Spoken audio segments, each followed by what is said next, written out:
أصبحنا على فطرة الإسلام وعلى كلمة الإخلاص وعلى دين نبينا محمد صلى الله عليه وسلم وعلى ملة أبينا إبراهيم حنيفا مسلما وما كان من المشركين.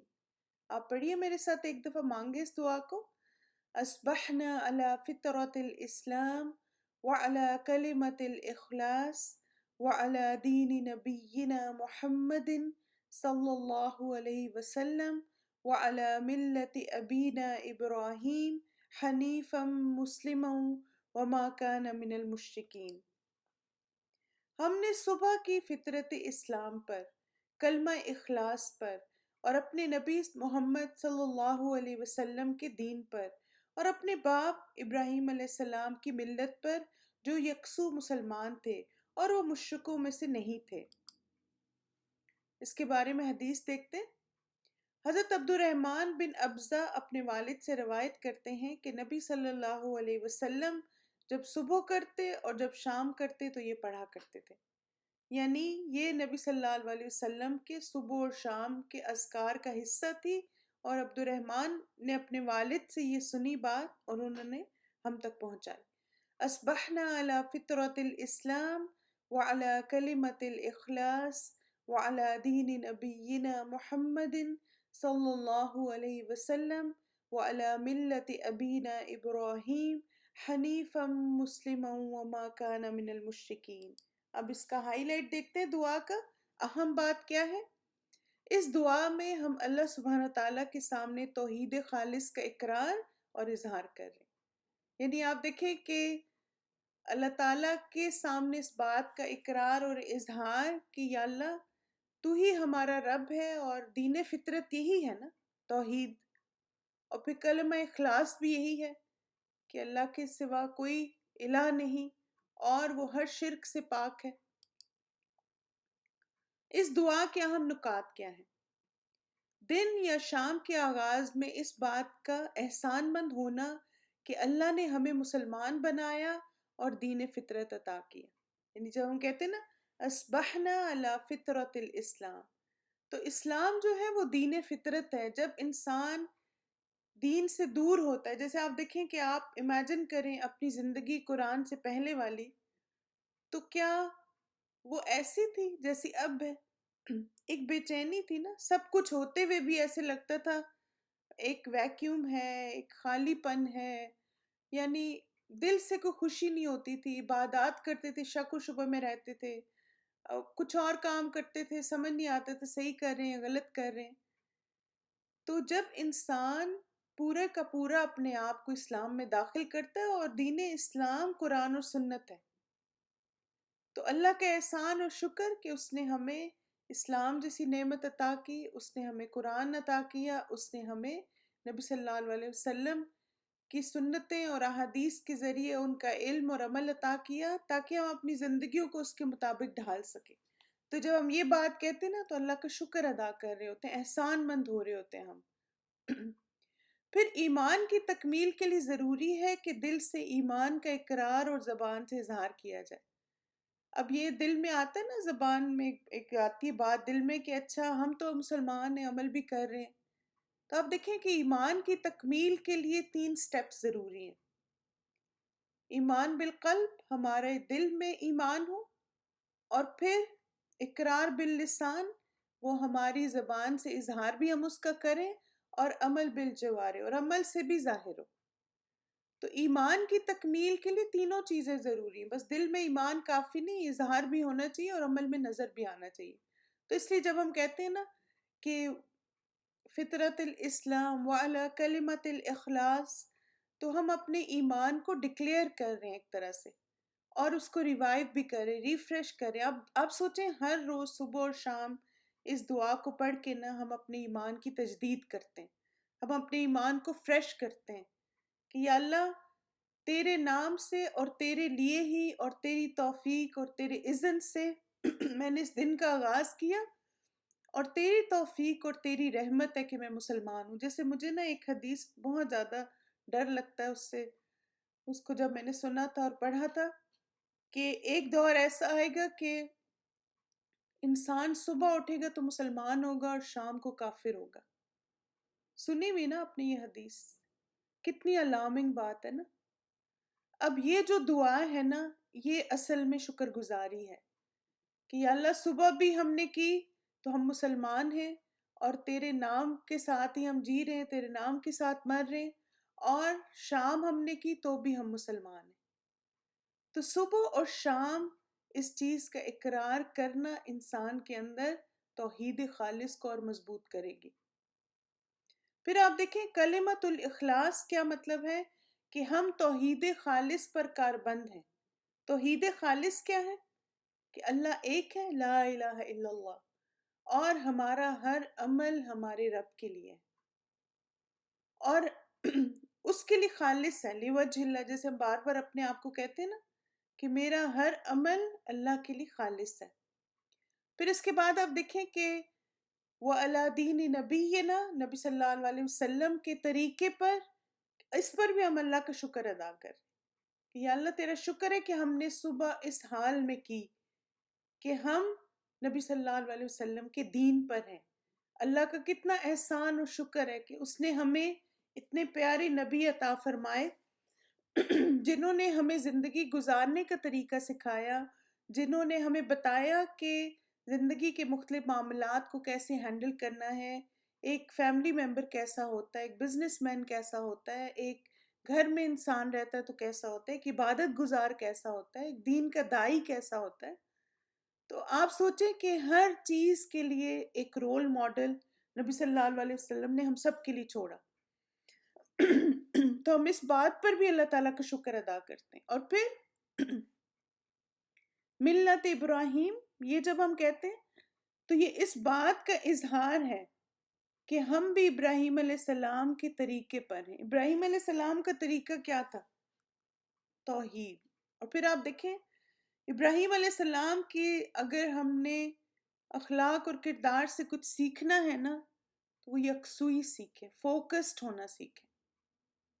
اس وقت اس جنریشن کا اور اس دور کا سب سے بڑا جو مسئلہ ہے وہ فوکسڈ ہونا ہے۔ ابھی بھی ایسا ہو رہا ہوگا آپ کو کہ ایک نظر آپ کی اسکرین پہ اور ایک نظر آپ کی فون پہ ہے، اور میں یہ نہیں کہہ رہی کیوں ایسا ہے، بس آپ دیکھیں ہمارا مسئلہ ہے یہ کہ آپ کوئی براؤزر سے چیز نظر آ رہی وہ بھی آپ دیکھ رہے ہیں، آئی پیڈ کھلا ہوا اس پہ بھی نظر پڑ رہی ہے، ای میل پاپ اپ ہو رہا ہے اس پہ بھی نظر ہے۔ تو اس سے جب ادھر ادھر بھٹکتی ہیں نظریں تو کیا ہوتا ہے، ہمارا فوکس ہٹ جاتا ہے، اور شیطان یہی کہتا ہے، یہی چاہتا ہے، اس کو کہتے ہیں التفات بصر، نگاہ کا بھٹکنا۔ تو اس لیے کچھ ایسے سٹیپس اٹھائیں کہ آپ کی نگاہیں نہ بھٹکیں، آپ فوکسڈ ہو کے سیکھ سکیں، کیونکہ آپ دیکھیں نا پورا دن پڑا ہوا ہے، آپ فون بھی سن لینا، فون دیکھ بھی لینا، جواب بھی ان کے دے دینا، لیکن جو کلاس کا ٹائم ہے وہ کلاس کا ٹائم ہونا چاہیے، جو سیکھنے کا ٹائم ہے وہ سیکھنے کا ہونا چاہیے۔ جیسے آپ نے دیکھا ہوگا کہ اگر ایون آپ دیکھیں علم تو بہت بڑی چیز ہے، لیکن آپ اگر کھانا کھاتے وقت بھی فون ساتھ ساتھ دیکھتے رہیں گے تو آپ کھانا بھی انجوائے نہیں کرتے، صحیح بات ہے نا؟ یعنی آپ اتنے ڈسٹریکٹ ہوتے ہیں، بعض وقت کھانا ٹھنڈا ہو گیا، بعض دفعہ آپ انجوائے نہیں کیا، پتہ ہی نہیں چلا کیا کھایا۔ اور جب انسان فوکس نہیں ہوتا نا کسی بھی چیز میں تو اس میں وقت زیادہ ضائع ہوتا ہے۔ سوری۔ تو ہم چھوٹے سے چھوٹا کام بھی نہیں صحیح کر سکتے اگر ہم فوکس نہیں ہیں۔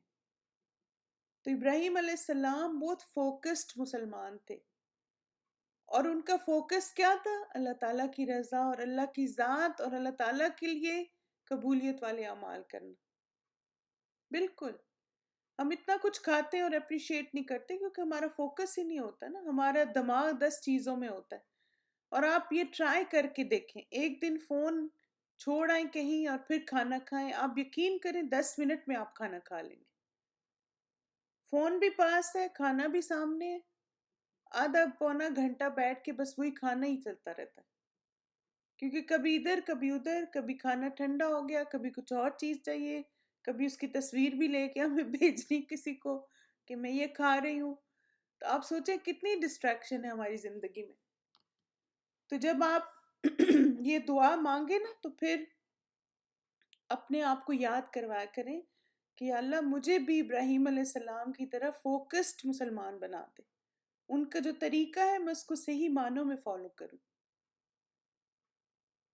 بالکل بی فوکسڈ، اور آپ ٹرائی کریں، آپ دیکھیں کوئی بھی چیز نہ زندگی میں مشکل نہیں ہوتی، بس ہمیں صرف کوشش کرنی ہے۔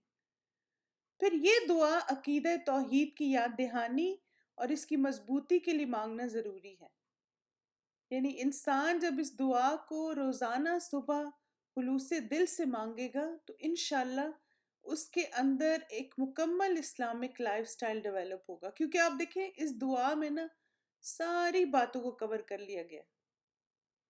توحید کی بات ہے، نبی صلی اللہ علیہ وسلم کی پیروی کی بات ہے، ابراہیم علیہ السلام کی پیروی کی بات ہے، اور ایمان کی تجدید ہے، خلوص نیت ہے، یعنی اتنی کمپریہنسو اور کمپلیٹ دعا۔ پھر اسبحنا کا جو لفظ ہے نا، صبح کی ہم نے، تو ہر نئی صبح نئی امید لے کر آتی ہے کہ دن یا شام کا آغاز نئے جذبے سے کریں۔ آپ دیکھیں بعض اوقات ہم سب کے ساتھ ایسا ہوتا ہے، میں یہ نہیں کہہ رہی کچھ کے ساتھ ہوتا ہے، سب کے ساتھ ہوتا ہے۔ بعض اوقات ہماری مارننگ بہت ہی سلو اور بہت ہی عجیب سی ہوتا ہے نا آپ کے ساتھ ایسا، آپ کو لگتا ہے کوئی کام نہیں آج صحیح کیا، کوئی بات نہیں، اللہ تعالیٰ نے شام دی ہمیں۔ تو آپ دیکھیں کہ اگر صبح کے وقت عبادت نہیں کر سکے کسی وجہ سے، قرآن نہیں پڑھ سکے، دعائیں نہیں پڑھ سکے، تو آپ کیا سوچیں کہ اللہ تعالیٰ نے مجھے شام کا وقت دیا، شام کے وقت انشاءاللہ میں قرآن بھی اپنا آج پڑھ لوں گی، دعائیں بھی پڑھ لوں گی، اذکار بھی کر لوں گی۔ تو وہ چیز آپ کی پروڈکٹیوٹی بڑھاتی ہے۔ ہمیں کبھی ڈس اپوائنٹ نہیں ہونا چاہیے، اور اگر نہیں عمل کر سکے تو پھر اس غم میں پورا دن ضائع کرنا بھی کوئی سمجھداری کی بات نہیں ہے۔ آپ سوچیں صبح نہیں کر سکے، شام کا وقت اللہ نے دیا، شام کو نہیں کر سکے، اللہ نے صبح کا وقت دیا۔ تو آپ سوچیں کتنا خوبصورت ہمارا دین ہے، یعنی دو اوقات ہیں جو کہ انسان ان میں اگر دونوں کو پروڈکٹیو بنا لے تو بہت ہی اچھا ہے. لیکن اگر ایک کسی وجہ سے نہیں پروڈکٹیو ہوا تو دوسرے کا چانس ہوتا ہے. آج ہو سکتا ہے آپ فجر میں تھوڑا بس اتنا ہی ٹائم تھا کہ خالی نماز پڑھی اور دعائیں پڑھی، کچھ اور ایکسٹرا نہیں کر سکے، کوئی بات نہیں، شام کا وقت آئے گا نا، عصر کے بعد بیٹھ سے ساری ریکوری کر لیں. تو کبھی بھی آپ ڈس اپوائنٹ نہیں ہونا. ہر نئی صبح اور ہر نئی شام ہمارے لیے اور اپرچونٹیز لے کر آتی ہیں کہ جو اچھا نہیں کر سکے وہ اب کر لیں. چلیں اس دعا کو دیکھتے ہیں آپ ترجمے کے ساتھ. اصبحنا علی فطرت الاسلام، ہم نے صبح کی فطرت اسلام پر، وعلی کلمت الاخلاص اور کلمہ اخلاص پر. اور کلمہ اخلاص جو ہے نا، آپ سورہ اخلاص کو بھی ذہن میں رکھ سکتے ہیں اس میں، کہ اخلاص کیا ہے، کہ اللہ ایک ہے، اس کا کوئی شریک نہیں اور وہ بے نیاز ہے، اس کو میری عبادت کی ضرورت نہیں اور عبادت کر کے مجھے ہی فائدہ ہے. تو کلمت الاخلاص اصل میں سارے وہ اعمال ہیں جو ہم اللہ تعالیٰ کے لیے خالص کرتے ہیں، اور پھر یہ اصل میں لا الہ الا اللہ کی طرف اشارہ ہے.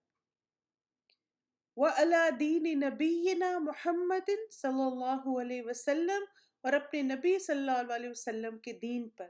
یعنی اللہ کا شکر ہے کہ ہمارے پاس ایک لائف سٹائل ہے جس کے مطابق ہمیں اپنی زندگی گزارنی ہے. اور پھر وَعَلَى مِلَّةِ أَبِينَا إِبْرَاهِيمَ حَنِيفًا مُسْلِمًا، اور اپنے باپ ابراہیم علیہ السلام کی ملت پر جو یکسو مسلمان تھے. اس دعا میں یہ مجھے ورڈ بھی بڑا انٹرسٹنگ لگا، ابینا، یعنی ہمارے باپ ہیں وہ. آپ دیکھیں کہتے ہیں نا باپ دادا کی پیروی. تو اگر واقعی جیسے کل استاذہ نے بھی یہ بات کی تھی کہ آباء و اجداد کی پیروی میں لوگ یہ نہیں دیکھتے کہ صحیح ہے یا غلط ہے، وہ بس دیکھتے ہیں کہ اچھا ہمارے باپ دادا ایسے کرتے وہ کرنا شروع ہو جاتے ہیں. لیکن یہاں پر ہمارے باپ ابراہیم علیہ السلام ہے، یعنی اگر واقعی پیروی کرنی ہے کسی باپ دادا کی تو ابراہیم علیہ السلام کی کریں. اور پھر ابراہیم علیہ السلام کی جو کوالٹی یہاں پہ 3 چیزیں بتائی گئی، حنیفاً یکسو تھے، مسلماً سبمسو تھے، اور وما کان من المشرکین مشرک نہیں تھے. تو یہ 3 کوالٹیز آپ سوچیں کہ میں اس دعا کو جب کل دیکھ رہی تھی تو میں سوچی تھی کہ سبحان اللہ اتنے پرفیکٹ الفاظ کا سلیکشن ہے دعا میں، اور جب انسان اس کو سوچ کے سمجھ کے مانگتا ہے تو یہ ساری چیزیں اس کے اندر مضبوط ہوتی ہیں. جیسے آپ دیکھیں نا، کلمت الاخلاص کہہ کے دین کو مکمل کیا گیا، دین نبینا کہہ کے لائف سٹائل کو مکمل کیا گیا. پھر ابراہیم علیہ السلام کی زندگی سے حنیفاً مسلماً وما کان من المشرکین کہہ کر ہمیں کوالٹیز جو اپنے اندر مضبوط کرنی ان کے بارے میں بتا دیا گیا. یعنی ایسے لگتا ہے کہ پورا لائف سٹائل نا اس دعا میں جمع کر دیا گیا ہے کہ ایک مسلمان کی صبح کیسی ہوتی اور اس کی شام کیسی ہوتی. بالکل. پھر اس دعا کو آپ شام کو جب پڑھیں گے تو صرف آپ نے شروع میں چینج کرنا امسینا، باقی ساری دعا اسی طرح رہے گی. امسینا، ہم نے شام کی، اللہ فطرت الاسلام، فطرت اسلام پر، وعلی کلمت الاخلاص اور کلمہ اخلاص پر، وعلی دین نبینا محمد صلی اللہ علیہ وسلم اور اپنے نبی محمد صلی اللہ علیہ وسلم کے دین پر، وعلی ملت ابینا ابراہیم اور اپنے باپ ابراہیم علیہ السلام کی ملت پر، حنیفا مسلمن جو یکسو مسلمان تھے، وما کان من المشرکین اور مشرکین میں سے نہیں تھے. الحمدللہ ہماری آج کی دعا مکمل ہوگی. مائی ڈے ود دعا، میرا دن دعا کے ساتھ. تو اب انشاءاللہ ہم کوشش کریں گے آج شام کو اس دعا کو پڑھیں تو پورے دل اور دھیان کے ساتھ، اور اب سے جب آپ اس دعا کو مانگیں گے تو آپ نے ساری باتوں کو ذہن میں رکھنا ہے. ٹھیک ہے؟ جزاکم اللہ خیرن کثیرہ، بارک اللہ فیکم، سبحانک اللہم و بحمدک، اشہد ان لا الہ الا انت، استغفرک و اتوب الیک. السلام علیکم ورحمۃ اللہ وبرکاتہ.